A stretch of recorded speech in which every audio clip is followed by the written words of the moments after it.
இந்த செய்தியை உங்களுக்காக வழங்குவது அருண் மசாலா. 1983 ஆண்டிலிருந்து தரத்துடன் தன்மை மாறாத அறுசுவை சமையலுக்கான அருண் மசாலா.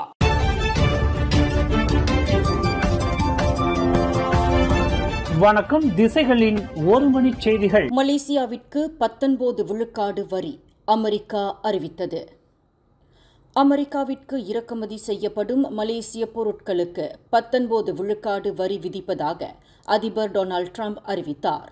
இன்று ஆகஸ்ட் 1 தேதியிலிருந்து அமெரிக்கா ஏற்கனவே அறிவித்து இருந்த 25 விழுக்காடு வரி அமுல்படுத்தப்படவிருக்கும் வேளையில் 6 விழுக்காட்டை குறைத்து 19 விழுக்காடு வரி விதிப்பை அதிபர் ட்ரம்ப் அறிவித்துள்ளார். நேற்று வியாழக்கிழமை காலையில் பிரதமர் டத்தோஸ்ரீ அன்வார் இப்ராஹிம் அமெரிக்க அதிபர் ட்ரம்புடன் தொலைபேசி வழி நடத்திய பேச்சுவார்த்தையின் விளைவாக மலேசியாவிற்கான 25 விழுக்காடு வரி விதிப்பை ட்ரம்ப் ஒத்திவைத்தார். இந்நிலையில் அவர் மலேசியாவிற்கான புதிய வரி விகிதத்தை இன்று அறிவித்துள்ளார். மலேசியாவிற்கு 19 விழுக்காடு வரியை விதிப்பதாக ட்ரம்ப் தெரிவித்துள்ளார். வழிப்பறி கொள்ளை முயற்சியில் ஈடுபட்டதாக நம்பப்படும் ஆடவர் ஒருவர் பொதுமக்களால் வளைத்து பிடிக்கப்பட்டு அடித்து கொல்லப்பட்டுள்ளார். இந்த சம்பவம் கடந்த ஜூலை 22ஆம் தேதி செராஸ் 9வது மைல் தமான் புருமஹான் வீடமைப்பு பகுதியில் நிகழ்ந்தது. பாலர் பள்ளி ஆசிரியர் ஒருவரின் கைப்பையை பறிக்க அந்த ஆடவர் முயற்சித்த போது இந்த சம்பவம் நிகழ்ந்தது என்று காஜாங் மாவட்ட போலீஸ் தலைவர் ஏசிபி நஸ்ரோன் அப்துல் யூசுப் தெரிவித்தார். அந்த ஆடவரின் உடலில் நடத்தப்பட்ட சவ பரிசோதனையில் உடலில் ஏற்பட்ட கடும் தாக்குதல் காரணமாக அவர் உயிரிழந்துள்ளார் என்று தெரிவிக்கப்பட்டுள்ளதாக அவர் குறிப்பிட்டார். அந்த ஆடவரை தாக்கியதாக நம்பப்படும் 8 பேரை போலீசார் கைது செய்துள்ளனர். விசாரணை அறிக்கை சட்டத்துறை அலுவலகத்திடம் சமர்ப்பிக்கப்பட்டுள்ளது. முடிவு தெரியும் வரையில் அந்த எண்மரும் போலீஸ் ஜாமீனில் விடுவிக்கப்பட்டுள்ளதாக ஏசிபி நஸ்ரோன் தெரிவித்தார். ஸ்லாங்கூர் காப்பார் நகரில் உள்ள ஒரு ஸ்னூக்கர் மையத்தில் பாராங் ஏந்திய கும்பல் ஒன்று கொள்ளையில் ஈடுபட்ட சம்பவம் தொடர்பில் 6 நபரை போலீசார் தேடி வருகின்றனர். நேற்று இரவு 7 மணியளவில் நிகழ்ந்த இச்சம்பவம் தொடர்பான காணொலி சமூக வலைதளங்களில் வைரலாகியுள்ள வேளையில் அந்த 6 நபர்களையும் போலீசார் அடையாளம் கண்டு வருவதாக வடகில்லான் மாவட்ட போலீஸ் தலைவர் எஸ் விஜயராவ் தெரிவித்தார். 3 மோட்டார் சைக்கிள்களில் வந்ததாக நம்பப்படும் 6 ஆடவர்களில் 3 வெளியே காத்திருக்க இதர 3 பாராங்கேந்திய நிலையில் இந்த கொள்ளையை நடத்தியுள்ளனர் என்று விஜயராவ் குறிப்பிட்டார். ஸ்னூக்கர் மையத்தில் இருந்தவர்களிடம் 823 ரிங்கிட்டை இந்த கும்பல் பறித்து சென்றுள்ளதாக விசாரணையில் தெரியவந்துள்ளது என்று விஜயராவ் தெரிவித்தார். கை கால்கள் கட்டப்பட்ட நிலையில் துணியால் மூட்டையாக கட்டப்பட்ட ஓர் ஆடவரின் சடலத்தை போலீசார் ரயில் தண்டவாளத்திற்கு அருகில் மீட்டுள்ளனர். ஹுலு ஸ்லாங்கூர் கலும்பாங் சுங்காய் செரியான் பகுதியில் மலாயான் ரயில்வே பெர்ஹாட்டின் ரயில் இருப்பு பாதை அருகில் நேற்று காலை 10:30 மணியளவில் அந்த ஆடவரின் சடலம் கண்டுபிடிக்கப்பட்டது.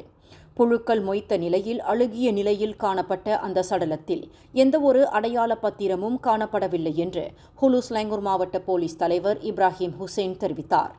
துணியால் கட்டப்பட்ட அந்த சடலத்தின் மூட்டையில் நாலாபுறமும் பசை நாடா ஒட்டப்பட்டு இருந்தது. ரயில் மோதி தள்ளுவதற்காக அந்த சடலம் இருப்பு பாதைக்கு கொண்டு வரப்பட்டு இருக்கலாம் என்று நம்பப்படுகிறது.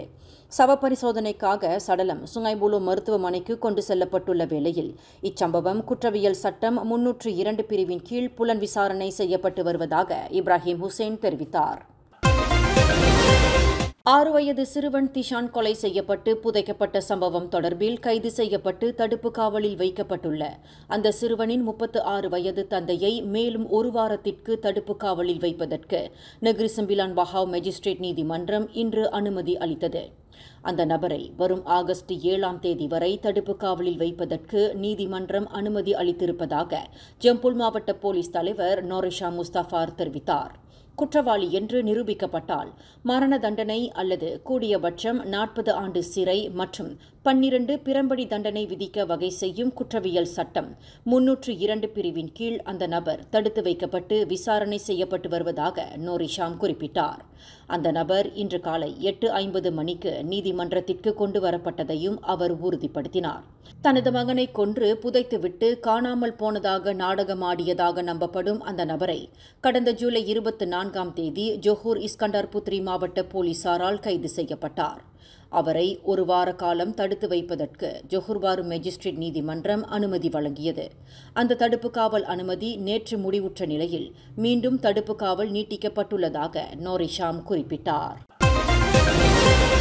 ஜொஹர் பாரு மாநகரின் போக்குவரத்து குற்றங்களுக்கான சம்மன்களுக்கு மாநகர் மன்றம் 80 விழுக்காட்டிற்கும் அதிகமாக கட்டண கழிவை வழங்குவதாக அறிவித்துள்ளது.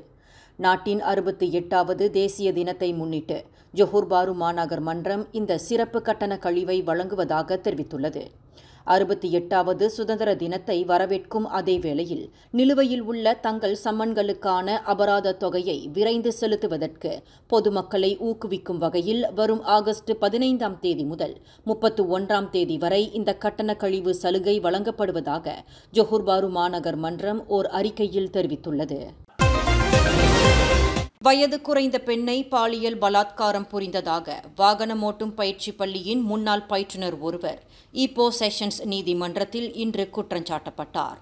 60 வயது லிம் சின் லியாங் என்ற அந்த பயிற்றுநர் நீதிபதி ஷர்மிளா ஜெசுடாசன் முன்னிலையில் நிறுத்தப்பட்டு குற்றச்சாட்டு வாசிக்கப்பட்டது.